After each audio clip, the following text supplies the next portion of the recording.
Few aircraft look faster standing still than the English Electric Lightning, and the F.6 was the ultimate expression of Britain's homegrown interceptor. By the time this variant appeared, the Lightning had evolved from a point defence sprinter into something with longer legs, sharper claws, and the presence of a Cold War heavyweight.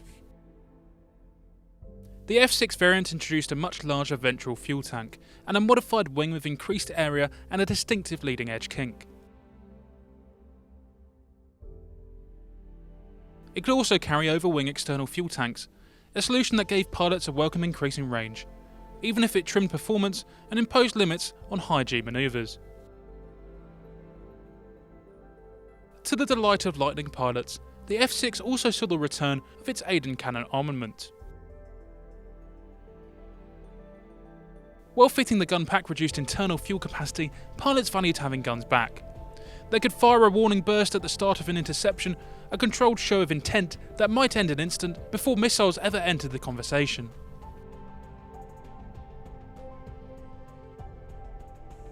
Earlier Lightnings would later be upgraded towards this standard, leading to one of the most intriguing twists in the type's history. Although the F.6 is often seen as the definitive Lightning, the final RAF variant in service was actually the upgraded F2A. This version flew after the F.6 and represented an ingenious effort to modernise existing F2 airframes rather than replace them outright. These aircraft received the cambered leading edge wing, a larger squared fin, and the substantial 610-gallon ventral tank. They retained their radar, Firestreak missiles, and Aiden cannon, while also benefiting from modified Avon 211R engines. Even if they lacked the raw thrust of the F3 or F6, this combination of engine improvements and additional fuel gave the F2A the best tactical range of any Lightning. Impressively, they would go on to achieve an unmatched safety record in RAF service.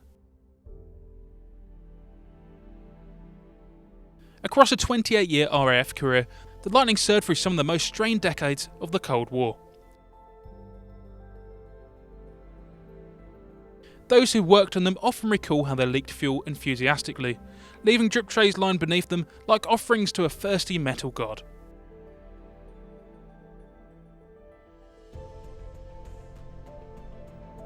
They also remembered that control limiters had to be fitted because the aircraft's performance made it possible for a pilot to overstress it without realising.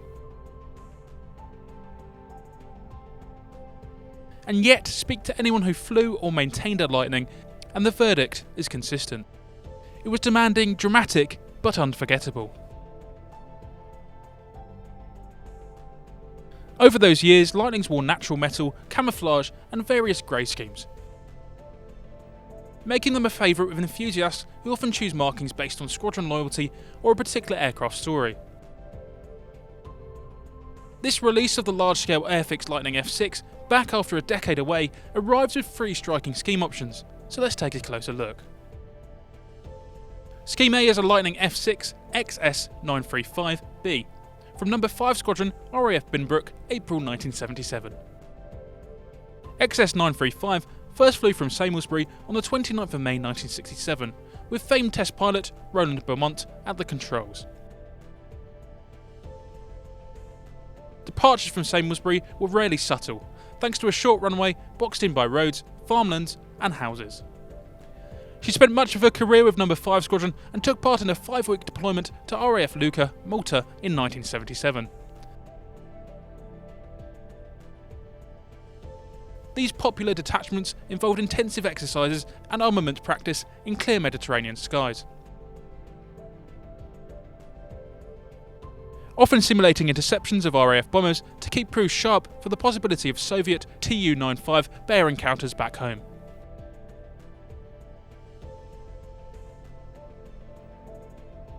During this final Malta deployment, XS935 wore an 8-pointed Maltese cross on the fin, marking the squadron's long association with the island.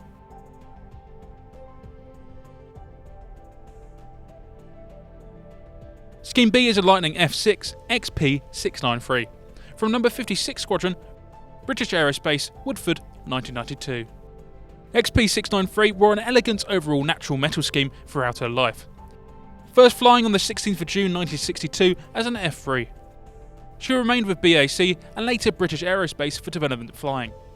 She was successfully upgraded to an F3A and eventually full F6 configuration. Much of her career is spent in trials work at Warton and Boscombe Down, acting as a weapons-firing aircraft and high-speed target during development of the Fox Hunter radar for the Tornado F3. A regular on the UK airshow circuit, she wore markings for several famous squadrons over the years, including 29, 56, 65 and 74 squadrons. In the markings represented here, XP693 served as a chase aircraft during No. 56 Squadron's Tornado conversion programme. After retirement she passed into private hands, later moving to Thunder City in South Africa, before being moved to the UK. Famously, she arrived at Binbrook in a shipping container decorated to resemble a giant Airfix kit, prompting the claim that she was the world's largest 1:1 scale Airfix Lightning. Scheme C is a Lightning F.6 XS925BA from No. 11 Squadron, RAF Museum, London. XS925 first flew on the 26th of January 1967, again with Roland Beaumont, and entered RAF service the following month. Initially with No. 5 Squadron at Binbrook, she spent her career defending UK airspace. Her service life included a public airshow incident that resulted in barrier engagement and a nosewheel collapse, repairs at Walton, and later an engine bird strike requiring major servicing. She later joined No. 11 Squadron, operating from Binbrook and RAF Leakenfield while runway works were carried out. During this period she received a grey and green camouflage scheme, later repainted overall dark grey. XS925 was one of 35 F6 aircraft given a life extension upgrade, adding 400 flying hours. She made her final flight on the 21st of July 1987 and was withdrawn days later. Eventually she went on to display at the RAF Museum Hendon. Though displayed as BA, she had actually served as Binbrook, coded BD. Today she stands as one of the most iconic preserved Lightnings in the country. Whether intercepting high-altitude reconnaissance aircraft or being one of the few jets capable of reeling in Concorde, the Lightning remains the only British-designed and built fighter to achieve Mach 2. Pure expression of speed and vertical performance, it was an aircraft that demanded respect and rewarded skill. One pilot summed up his first flight simply: "It was excellent. I was with it all the way, until I let the brakes off." If you've enjoyed this high-speed dive into the Lightning F6, subscribe for more episodes of Schemes Declassified, where the stories behind the schemes are always cleared for release.